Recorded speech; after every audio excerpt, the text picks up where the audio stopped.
Hello students, आज से कुछ दिन पहले हमारे जेई मेंस का रिजल्ट आता है और एक बेहतर रिजल्ट के साथ हम जेई एडवांस के लिए क्वालिफाई करते हैं। सबसे पहले आप सबको आपके बेहतर रिजल्ट के लिए हार्दिक शुभकामनाएं।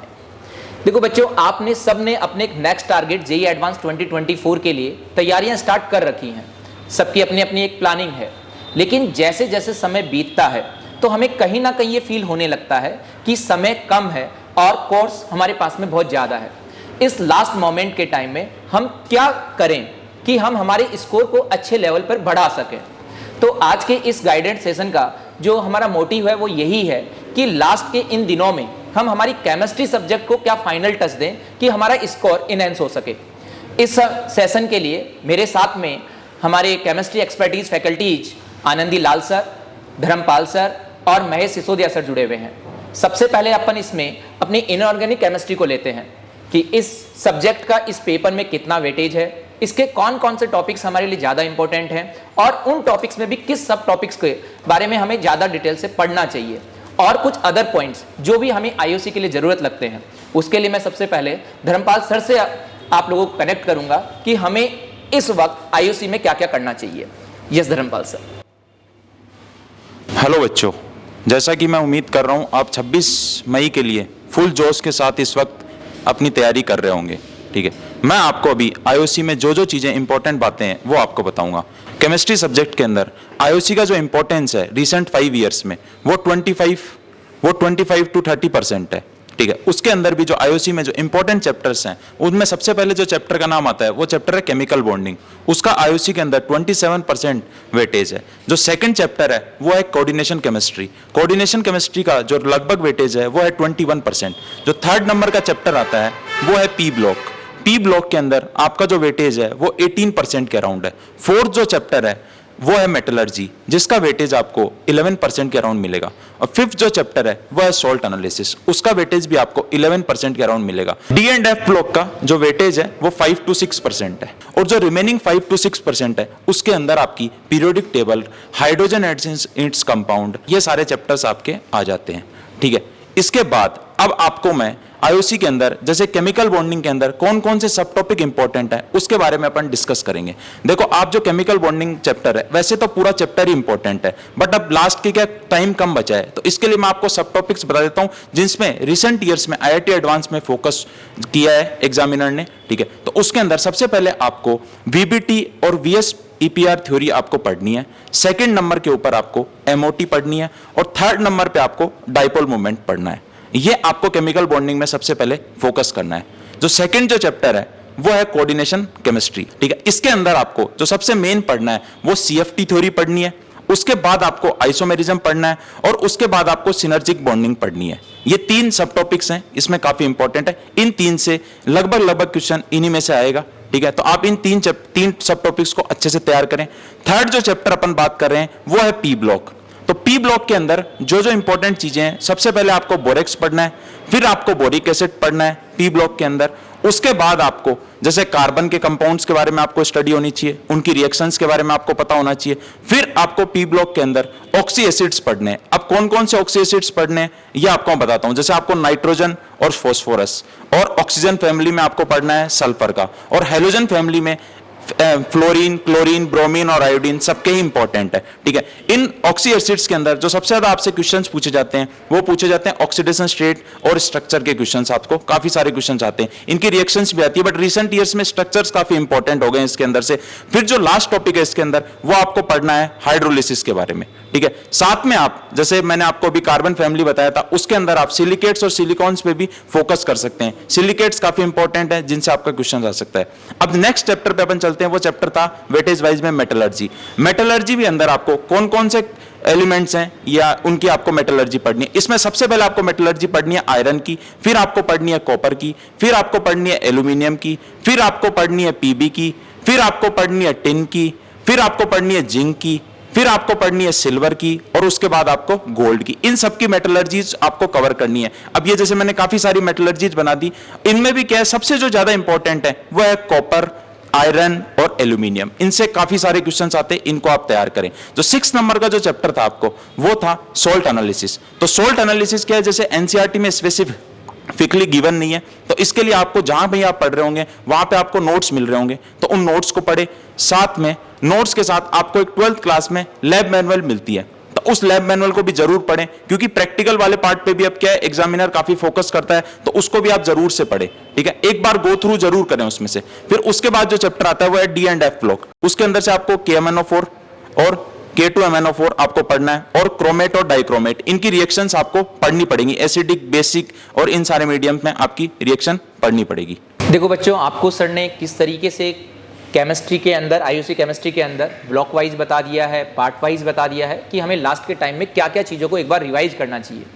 लेकिन मेरा एक सवाल जो बच्चों की तरफ से आता है वो ये है कि सर इनऑर्गेनिक केमिस्ट्री का मतलब पॉजिटिव पॉइंट क्या है केमिस्ट्री के पॉइंट ऑफ व्यू से, और दूसरा ये है कि कई बच्चों को ये लगता है कि सर हम याद तो करते हैं लेकिन हम भूल जाते हैं। देखो बच्चों, पॉजिटिव पॉइंट इनऑर्गेनिक केमिस्ट्री के बारे में ये है कि इसके क्वेश्चंस आपको डायरेक्टली एग्जाम में हो जाते हैं आपसे। तो अगर आपके क्वेश्चंस आपको पता है तो आपसे क्वेश्चन हो जाएगा। क्वेश्चन एक तो आपको लेस टाइम में होगा, ठीक है, तो उसका आपको सबसे अच्छा एडवांटेज ये मिलता है, एक तो आपका टाइम बचता है पेपर में। वो टाइम आप कहाँ यूटिलाइज कर सकते हो, फिजिक्स और मैथ के जो लेंथी क्वेश्चंस होते हैं उनको आप प्रॉपर्ली अटेंड कर पाओगे पेपर में, आपको घबराहट नहीं होगी। और एक इनऑर्गेनिक केमिस्ट्री का आपका क्वेश्चन हो जाएगा ना, तो आपका क्वेश्चन में आपका क्या कॉन्फिडेंस बिल्डअप होगा कि मैं सिलेक्शन की ओर जा रहा हूं, क्योंकि आपको पता चल जाएगा कि मेरा क्वेश्चन एकदम सही है, ठीक है। और दूसरी चीज है कि सर ने जो आपसे पूछा अभी क्वेश्चन कि आपको जैसे इसमें क्या है, बच्चे पढ़ते हैं बट बच्चे भूल जाते हैं, तो इसके लिए देखो लास्ट मोमेंट पे मेरा टिप यही है कि आप लोगों को कि आप क्वेश्चन ज्यादा से ज्यादा प्रैक्टिस करें। आपको जो भी सीट्स और डीपीपी मिली हुई थी, इसमें जो इंपॉर्टेंट क्वेश्चन आपने जो मार्क कर रखे थे इनको बार बार करें।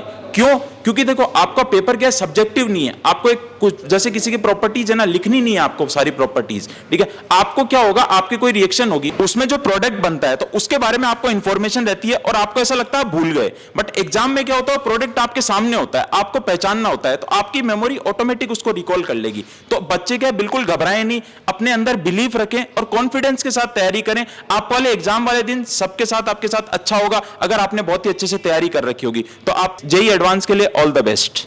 बिल्कुल सही कहा है सर ने कि बच्चों कई बार एग्जाम में ये होता है कि एक सवाल जो हमें लगता था कि आ रहा है, लेकिन उस वक्त वो हमें याद नहीं आ रहा होता है।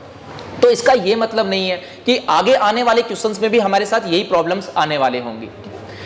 एक चीज जरूर मैं आप लोगों से ये कहना चाहूंगा कि बहुत सारे बच्चे जब एग्जाम दे के आते हैं तो वो बच्चे एग्जाम देने आने के बाद में बोलते हैं कि सर हमने लास्ट के टाइम में कोई एक बेहतर प्लानिंग नहीं बनाई, और अगर प्लानिंग बनाई भी तो हमने उस तरीके से एग्जीक्यूट नहीं किया, अदरवाइज मैं मेरी परफॉर्म को और अच्छा कर सकता था। तो इस लास्ट के टाइम में हमारी ऑर्गेनिक केमिस्ट्री में क्या प्लानिंग होनी चाहिए और उस प्लानिंग को मैं किस तरीके से एग्जीक्यूट करूं ताकि मैं अपनी मैक्सिमम इफिशिएंसी दे सकूं और अपनी एक्यूरेसी को बढ़ा सकूं। इसके लिए मैं महेश सिसोदिया सर से पूछना चाहूंगा कि सर हमें लास्ट मोमेंट पर ऑर्गेनिक केमिस्ट्री में क्या करना चाहिए। हेलो बच्चों, नमस्कार। ऑर्गेनिक केमिस्ट्री में अगर अब बात करें तो अगर पिछले 5 साल का हम एनालिसिस करें जेईई एडवांस का, तो 35 to 40% इसका वेटेज रहता है। और अगर मैं सजेस्ट करूं कि आपको कहां से कैसे स्टार्ट करना चाहिए ऑर्गेनिक केमिस्ट्री की प्रिपरेशन, तो जैसे कुछ चैप्टर है biomolecules, polymer, chemistry in everyday life, ये भी जेईई मेंस में थे नहीं, तो आपने हो सकता है इस पर अच्छे से वर्क किया नहीं हो। तो आप सबसे पहले बायोमोलिक्यूल्स, पॉलीमर और केमिस्ट्री इन एवरीडे लाइफ पर काम करें, क्योंकि अगर पिछले साल का ही आप पेपर उठा के देखोगे तो इन तीनों चैप्टर से करीब 2-3 क्वेश्चन बने थे, ठीक है ना। क्वेश्चन आप इसमें ऐसा एक प्लस पॉइंट है अपने साथ कि ये चैप्टर छोटे छोटे हैं, आप कम टाइम देकर इसमें ज़्यादा से ज़्यादा मार्क्स ले सकते हो। फिर एक और है कि ये चैप्टर करना हमको ज़रूरी है। उसका रीज़न ये है कि अगर आप पिछले साल का पेपर देखोगे तो आप देखोगे कि कुछ क्वेश्चन ऐसे थे जो स्टार्ट ही बायोमोलिक्यूल से हुए थे और उनकी एंडिंग हाइड्रोकार्बन पे हुई थी, या कुछ क्वेश्चन ऐसे थे जो स्टार्ट किए हमारे जो पहला चैप्टर हाइड्रोकार्बन है और इसकी एंडिंग पॉलीमर पे करी थी। तो जेईई मेंस में हमने इतना अच्छा इनको किया नहीं होगा, तो सबसे पहले आप बायोमोलिक्यूल, पॉलीमर, केमिस्ट्री और एवरीडे लाइफ को करें। और कहाँ से करना है, बस एनसीईआरटी कर लो, उतना सफिशिएंट है। कुछ स्ट्रक्चर्स होते हैं उनको आप बार बार रिवाइज करोगे तो स्ट्रक्चर याद हो जाएंगे। फिर अगर हम वेटेज वाइज चले कि कौन से चैप्टर का ज़्यादा वेटेज है, तो अगर हम 5 साल के एनालिसिस पर गौर करें तो ये देखेंगे कि जैसे एल्डिहाइड कीटोन जो कार्बोनाइल कंपाउंड वाला चैप्टर है उस पर थोड़ा सा वेटेज ज़्यादा होता है, इसके क्वेश्चन थोड़े से ज़्यादा आए हुए हैं, तो आप एल्डिहाइड कीटोन को एक सेपरेट लेके अच्छे से इसको प्रिपेयर कर सकते हो। फिर अगर दूसरा हम वेटेज वाइज चले तो जो एरोमेटिक कंपाउंड होते हैं, बेंजीन है, उसकी रिएक्शन है या उसके डेरिवेटिव हो गए फिनॉल, एनिलीन, या हेलोबेंजीन हो गया, या बेंजल्डिहाइड है, कार्बोक्सिलिक एसिड है, इन पे कई सारे क्वेश्चन पूछे हुए हैं, ठीक है। तो आप दूसरे पर ये रख सकते हो। फिर अगर आप देखो तो आप और अगर वर्क करना चाहो अच्छे से, तो जो जितने भी रिएजेंट है अपने, उन रिएजेंट पे वर्क करो। सभी रिएजेंट के शॉर्ट नोट आप बनाओ, किस रिएजेंट का क्या वर्क है, वो किसको किस में कन्वर्ट करता है, उन रिएजेंट की आप एक शॉर्ट लिस्ट बना लो, ठीक है। उसके बाद आप जो रिएक्शन मैकेनिज्म वाला पार्ट है, जैसे एलिमिनेशन रिएक्शन है, सब्स्टिट्यूशन रिएक्शन है, या रीअरेंजमेंट रिएक्शन है, ठीक है ना, तो ये आप अच्छे से करने की कोशिश करो। अगर ये रिएक्शन आप पर्टिकुलर अगर इंडिविजुअली कर लेते हो, तो आप हाइड्रोकार्बन में एल्किन एल्काइन या एल्काइल हैलाइड और अल्कोहल का जो ये चैप्टर है, ये अपने आप अपने इसमें कवर हो जाएंगे। इन पे फिर आपको अलग से काम करने की ज़्यादा ज़रूरत नहीं पड़ेगी, ठीक है। ये सब करने के बाद आपको मिक्स क्वेश्चन पे काम करना है, क्योंकि अगर आप लास्ट ईयर के पेपर देखोगे तो जितने भी क्वेश्चन बन रहे हैं, जितना भी अगर वेटेज वाइज में बात करूं, तो मिक्स क्वेश्चन का वेटेज ज्यादा बन रहा है। तो अगर आपने रिएजेंट के नोट्स अच्छे बना के उनको बार बार रिवाइज करके लर्न कर लिया, रिएक्शन मैकेनिज्म को अच्छे से कर लिया, ठीक है, तो ये जो मिक्स क्वेश्चन है ये आपके बहुत अच्छे से सॉल्व हो जाएंगे। तो मेरी तरफ से बहुत बहुत शुभकामनाएं और बेस्ट लक आपको जेईई एडवांस के लिए। सर, जैसा आपने लास्ट में बताया मिक्स क्वेश्चंस, मतलब मिक्स क्वेश्चन से क्या मतलब है? और जैसे कई बार बच्चे बोलते हैं कि सर ऑर्गेनिक केमिस्ट्री के अंदर रिएजेंट्स बहुत ज़्यादा होते हैं, उन नाम को या उनकी रिएक्शंस को मैं किस तरीके से याद कर सकता हूँ? मिक्स क्वेश्चन का सर मीनिंग ऐसा हो गया कि जैसे हम ऑर्गेनिक केमिस्ट्री में हम पढ़ाते पढ़ाते बोल देते कि ऑर्गेनिक केमिस्ट्री में एकदम खिचड़ी बन जाती है, कहीं का भी चैप्टर कहीं पर भी आ जाता है। तो मिक्स क्वेश्चन का मतलब यही है कि आपको कहीं से भी रिएक्शन स्टार्ट कर दी, जैसे अगर चैप्टर वाइज चले तो हाइड्रोकार्बन, एल्काइल हैलाइड, एल्कोहल है, एल्डिहाइड कीटोन है, ठीक है ना, अमाइन है, तो क्वेश्चन स्टार्ट किया हाइड्रोकार्बन से और लास्ट तक खींच के ले जाते। तो मिक्स क्वेश्चन का मतलब हो गया सभी चैप्टर मिला के एक क्वेश्चन बनाते, ठीक है। तो मिक्स क्वेश्चन का मतलब यही है। तो मैं यही बोल रहा था कि अगर मिक्स क्वेश्चन अच्छे से सॉल्व करना है आपको, तो रिएजेंट पे अच्छे से काम करें। रिएजेंट वो किसको किस में कन्वर्ट करता है, उसके शॉर्ट नोट बना ले और उसको लर्न करने की कोशिश करें। अगर रिएजेंट आपने अच्छे से कर लिए तो ये जो मिक्स क्वेश्चन है आपके इजिली वे में सॉल्व हो जाएंगे। देखो बच्चों, आपके पास आईओसी और ओसी, ये वो दो पार्ट हैं जो हमारे पास जेईई एडवांस के एग्जाम के अंदर काफ़ी टाइम हमारा सेव करवाते हैं, लेकिन इस दौरान जल्दबाजी में हमसे कई सिली मिस्टेक्स हो जाती हैं, जिसके वजह से एक आता हुआ सवाल भी हमारा गलत हो जाता है। अगर हम नेगेटिव मार्क्स की बात करें तो ज़्यादातर बच्चों के सामने ये चीज़ें फेस होती हैं कि सर मेरे केमिस्ट्री में नेगेटिव ज़्यादा हो गए। देखो, सही है कि भाई आपका सवाल सही होने पे आपको 3 नंबर मिल रहे हैं और गलत होने पे, मतलब कुछ सवाल में 4 भी हो सकते हैं, और गलत होने पे आपका 1 नंबर जा रहा है। लेकिन मैं ये कहूँगा कि वो वास्तविकता में आपका 1 नंबर नहीं गया है, बल्कि वो आपके 4 नंबर चले गए। इसलिए आपको उस पेपर में जल्दबाजी से बचना है। आप सब ने अपने अपने तरीके से अपनी कोई प्लानिंग बना रखी होगी और उस प्लानिंग को आप लोग फॉलो भी कर रहे होंगे, लेकिन इस लास्ट मोमेंट पर फिजिकल केमिस्ट्री को हम स्ट्रॉन्ग लेवल पर हिट करने के लिए क्या करना चाहिए, इसके लिए हम एएल सर से बात करते हैं कि फिजिकल केमिस्ट्री को लास्ट मोमेंट पे मैं क्या क्या करूं। सर हेलो स्टूडेंट्स, सबसे पहले बच्चों जो भी हम प्रिपरेशन करते हैं, एडवांस की करते हैं, मेंस की करते हैं, हम इसको 2 पार्ट में डिवाइड कर सकते हैं। एक तो होता है थ्योरी पार्ट और एक होता है थ्योरी का एप्लीकेशन पार्ट।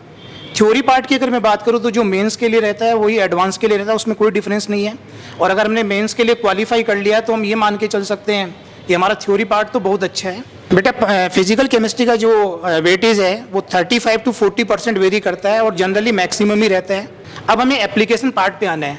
अब एप्लीकेशन पार्ट को भी मैं 3 पार्ट में डिवाइड कर सकता हूँ। एक ईजी लेवल के प्रॉब्लम होते हैं, एक मॉडरेट होते हैं और एक टफ लेवल के प्रॉब्लम होते हैं। तुम लोगों ने पूरे साल भर तैयारी की है, ये तुम लोगों ने भी डिफ्रेंशिएट किया होगा। इजी लेवल का मतलब हुआ कि जस्ट हमने कोई डेफिनेशन पढ़ी है, उस पर बेस्ड प्रॉब्लम आ गया, या कोई फॉर्मूला बेस्ड आ गया कि एक फॉर्मूला है उसमें हमने वैल्यू रखी, कैलकुलेशन किया, आंसर आ गया। मॉडरेट में क्या होता है? मॉडरेट में ये होता है कि उस फार्मूले में जो वैल्यूज रखनी है उनमें से कुछ वैल्यू तो दी हुई है, लेकिन कुछ वैल्यू डायरेक्टली नहीं दी है, किसी दूसरे फार्मूले से निकाल के लानी है हमें। यानी वहाँ पर हमें 2 फार्मूलों को अप्लाई करना है। वहाँ पर जाके थोड़ा सा हम कंफ्यूज हो जाते हैं, लेकिन वो हाई लेवल के नहीं होते, बस दोनों चीज़ों को कंबाइन करना होता है हमें। और फिर आता है टफ लेवल का। टफ लेवल के प्रॉब्लम होते हैं जहाँ पे या तो कोई स्पेशल ट्रिक लग रही होती है या 2 चैप्टर को कंबाइन कर देते हैं। जैसे मान लो कोई न्यूमेरिकल हमारा केमिकल काइनेटिक्स का है और साथ में इलेक्ट्रोकेमिस्ट्री भी आ गया, आयोनिक इक्विलिब्रियम भी आ गया, वो भी होता है। मैंने लास्ट 5 ईयर्स के पेपर को एनालाइज किया है और एनालिसिस में मैंने क्या देखा है कि जो इजी लेवल के प्रॉब्लम होते हैं वो अराउंड 17% होते हैं और जो मॉडरेट लेवल के क्वेश्चन होते हैं वो 59% के आसपास होते हैं। अगर मैं दोनों को प्लस कर दूं तो ये 76% के आसपास जाते हैं। यानी 76% अगर हम प्रिपरेशन करना चाहें तो इसके लिए हमें कोई स्पेशल नहीं करना है, नॉर्मल वे में चलना है। हाँ, जो 24% वाला जो पार्ट है जिसको हम टफ लेवल बोलते हैं वो एक अलग टाइप का आ गया। लेकिन अगर हम लास्ट प्रीवियस ईयर की अगर हम रैंक देखें तो मैं आप लोगों को बताना चाह रहा हूँ यहाँ पे कि 2023 में जो फर्स्ट रैंक आई है उसके 95% थे, 2022 में जिसकी फर्स्ट रैंक आई है उसके 87% थे, और 2021 में जिसकी फर्स्ट रैंक आई है उसके 96% थे। अगर हम 100 रैंक की बात करें तो 79, 65 और 78, और अगर हम 1000 रैंक पे आएँ तो बच्चों ये 61, 47 और 58%। मैंने तुम लोगों को मॉडरेट प्लस इजी लेवल दोनों कंबाइन करके जो बताया है वो 74% के आसपास आता है। तो इसका मतलब अगर हम 1000 रैंक को देखें तो उससे बहुत अच्छा हमारा वो चल रहा है। अब अगर हम चैप्टर वाइज देखें तो हम चैप्टर को 2 पार्ट में डिवाइड कर सकते हैं, 11th वाले और 12th के जो चैप्टर हैं। 11th में हमारे कौन कौन से चैप्टर हैं? बेसिक कॉन्सेप्ट ऑफ केमिस्ट्री जिसको हम मोल कॉन्सेप्ट के नाम से जानते हैं, फिर एटॉमिक स्ट्रक्चर आता है, फिर इक्विलिब्रियम आता है, गैसीय स्टेट आता है, थर्मोडायनामिक्स, थर्मोकेमिस्ट्री आ गया। और 12th के चैप्टर की बात करें हम तो एक सॉलिड स्टेट हो गया, एक सॉल्यूशन हो गया, केमिकल काइनेटिक्स हो गया, इलेक्ट्रोकेमिस्ट्री हो गया और सरफेस केमिस्ट्री हो गया। लास्ट 5 ईयर के पेपर को जो मैंने एनालाइज किया है तो इसमें 4 या 5 चैप्टर, स्पेशली जो 12th के हैं वो तो सारे चैप्टर हैं, और 11th के 2 चैप्टर ऐसे हैं जो कंटिन्यूअसली पूछे गए हैं, मतलब ऐसा कोई साल नहीं रहा कि उसमें से पूछा नहीं गया है। तो 5 चैप्टर तो मैंने 12th के बताई हैं। 11th वाले में आपका थर्मोडायनामिक्स, थर्मोकेमिस्ट्री आ रहा है और आयनिक इक्विलिब्रियम आ रहा है। और सबसे बड़ी बात है कि जो थर्मोडायनामिक्स वाला चैप्टर है इसमें वेटेज भी बहुत ज़्यादा है। और इसका एक और प्लस पॉइंट बताता हूँ मैं आपको, ये चैप्टर फिजिक्स में भी है और केमिस्ट्री में भी है, और मेरे हिसाब से हर साल फिजिक्स में भी पूछा जाता है और केमिस्ट्री में भी, तो इसके डबल एडवांटेज मिलने वाले हैं, तुम्हें ये ध्यान रखना है। इसके बाद में मैं बात करता हूँ मोल। मोल में कंटिन्यूअसली प्रॉब्लम तो नहीं पूछे गए, लेकिन मोल ऐसा चैप्टर है जो हर चैप्टर में अप्लाई होता है। अभी मैंने 1-2 साल पहले देखा था कि ऑर्गेनिक केमिस्ट्री में भी जो प्रॉब्लम आया था उसमें मोल अप्लाई किया गया था, और इनऑर्गेनिक केमिस्ट्री में भी। तो मोल को स्पेशली आपको टाइम देना है। गैसीय स्टेट की अगर मैं बात करूं तो ये सबसे कम पूछा गया है पिछले 5 साल में, लेकिन इसमें भी मैंने क्या देखा है कि इस पे बेस्ड प्रॉब्लम, जैसे अगर आप केमिकल काइनेटिक्स करते हो तो वहाँ पे गैसीय स्टेट का एप्लीकेशन आता है, इलेक्ट्रोकेमिस्ट्री करते हो तो वहाँ पर भी गैसीय स्टेट का एप्लीकेशन आता है, तो इनको भी देखना है। चैप्टर वाइज अगर मैं बात करूँ इलेक्ट्रोकेमिस्ट्री की, तो इलेक्ट्रोकेमिस्ट्री में एक इलेक्ट्रोकेमिकल सीरीज होती है जो बहुत ज़्यादा इंपॉर्टेंट होती है। वो फिजिकल केमिस्ट्री में तो आती है, इनऑर्गेनिक केमिस्ट्री में भी पूछी जाती है। जैसे मेटलर्जी है, मेटलर्जी में कौन सा मेटल किसको डिस्प्लेस करेगा, वहाँ पे यूज़ होता है। इनऑर्गेनिक केमिस्ट्री में भी कई जगह पे यूज़ होगा, तो इस चीज़ को अपने को ध्यान रखना है। दूसरा इसमें आता है सेल। सेल में गैल्वेनिक सेल से ज़्यादा सवाल पूछे जाते हैं, ये भी हमें ध्यान रखना है। इसके बाद केमिकल काइनेटिक्स। केमिकल काइनेटिक्स में फर्स्ट ऑर्डर रिएक्शन बेटा सबसे ज़्यादा पूछी जाती है, या जो इफेक्ट ऑफ टेम्परेचर है वो बहुत ज़्यादा पूछा जाता है। तो इन दोनों पॉइंट को, दोनों टॉपिक को बहुत अच्छे से देखना है हमें। इसके बाद में अगर हम बात करें सॉल्यूशन की, तो सॉल्यूशन में कोलिगेटिव प्रॉपर्टीज़ हो गई, राउल्ट्स लॉ हो गया, ये बहुत ज़्यादा इंपॉर्टेंट है और हर साल अगर अपन देखें तो इन्हीं में से कोई एक सवाल पूछा जाता है। इसके बाद में अगर हम बात करें थर्मोडायनामिक्स की, तो थर्मोडायनामिक्स में एंट्रोपी, गिव्स फ्री एनर्जी, और फर्स्ट लॉ में जो एंथैल्पी आती है, यहाँ पर इस पे बेस्ड प्रॉब्लम बहुत ज़्यादा पूछे जाते हैं। और इसके बाद में अगर हम बात करें आयनिक इक्विलिब्रियम, तो इसमें केमिकल इक्विलिब्रियम में जो ली चैटेलियर प्रिंसिपल है वहाँ से सवाल बहुत पूछे जाते हैं, तो ये आपको ध्यान रखना है बच्चों। सर, इन बचे हुए दिनों में PYQs की क्या भूमिका है? देखो बच्चों, अभी जो मैं एनालिसिस बता रहा था वो मैं PYQ की बेसिस पे ही बता रहा था, और यहाँ पर मैंने कुछ कॉमन चीज़ें देखी। जैसे मैंने कहा केमिकल काइनेटिक्स से हर साल एक सवाल आ रहा है, सरफेस केमिस्ट्री से हर साल एक सवाल आ रहा है। यही चीज़ आपको भी करना है, इससे आपको एक कॉन्फिडेंस बिल्डअप होगा कि अगर मुझे केमिकल काइनेटिक्स आता है और हर साल एक सवाल आता है तो इसका मतलब मेरे 3 मार्क्स तो कन्फर्म है या 4 मार्क्स तो कन्फर्म है।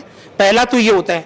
दूसरा क्या होता है कि कॉन्फिडेंस बिल्डअप होता है कि अगर मैं 2024 का एग्जाम देने जा रहा हूँ, 2023 का प्रॉब्लम मेरे से अपने आप हो गया, उसमें मुझे टीचर की हेल्प लेनी नहीं पड़ी और मेरे से हो गया, तो एक कॉन्फिडेंस बिल्ड अप वाला फेज होता है। देखिए 2 चीज़ें होती है, एक तो हम बोर्ड के एग्जाम देते हैं और एक हम कोई कंपटीशन एग्जाम देते हैं। इन दोनों में अंतर यही होता है, जहाँ कंपटीशन एग्जाम देते हैं वहाँ पे हमें प्रॉब्लम का आइडिया नहीं होता कि प्रॉब्लम क्या आएगा, तो वहाँ पर वो प्रॉब्लम सॉल्व होगा कि नहीं होगा ये हमारी थ्योरी पे बेस नहीं करता है, ये हमारे कॉन्फिडेंस लेवल पे बेस्ड होता है। और कॉन्फिडेंस लेवल अगर हमने लास्ट 5 ईयर या 10 ईयर के पेपर देख लिए और हमें पता चल गया कि केमिकल काइनेटिक्स से लास्ट 10 ईयर में जो 10 प्रॉब्लम आए थे उनमें से 8 प्रॉब्लम तो मैंने बिना टीचर की मदद से ही कर लिया, तो इससे कॉन्फिडेंस लेवल आपका बहुत हाई जाएगा, सिलेक्शन के चांस बहुत ज़्यादा हो जाएंगे। और मैं तो इस टाइम पे यही कहूँगा कि इधर उधर के पेपर सॉल्व करने से के बजाय जितने ज़्यादा प्रीवियस ईयर के प्रॉब्लम करोगे आपके सिलेक्शन के चांस उतने ही ज़्यादा होंगे। अगर हम कैटेगरी वाइज बात करें तो 3 तरह के स्टूडेंट्स होंगे। एक वो स्टूडेंट जो पिछले कुछ समय से कोचिंग ले रहा है,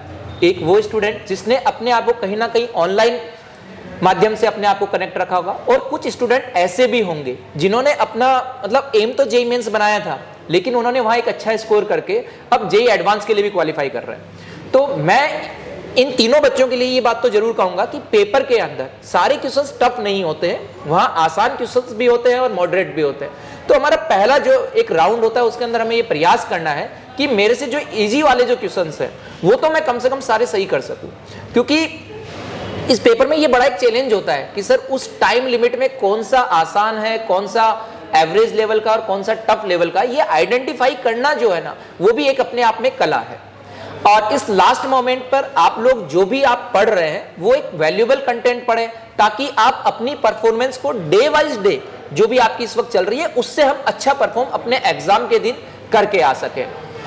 देखो बच्चों, एग्जाम तो बड़ा है ही, उस बड़े एग्जाम की तैयारी भी आपकी बड़ी होनी चाहिए, और उस बड़े तैयारी के साथ में जो आपको बड़ी जीत मिलती है उसके अंदर सबसे बड़ा रोल होता है आपके आत्मविश्वास का। तो मैं ये सबसे कहूंगा कि आपको अपने ऊपर पूरा विश्वास बनाए रखना है। गुरु कृपा परिवार की तरफ से आप सबको आपके जेईई एडवांस के लिए best wishes and thank you.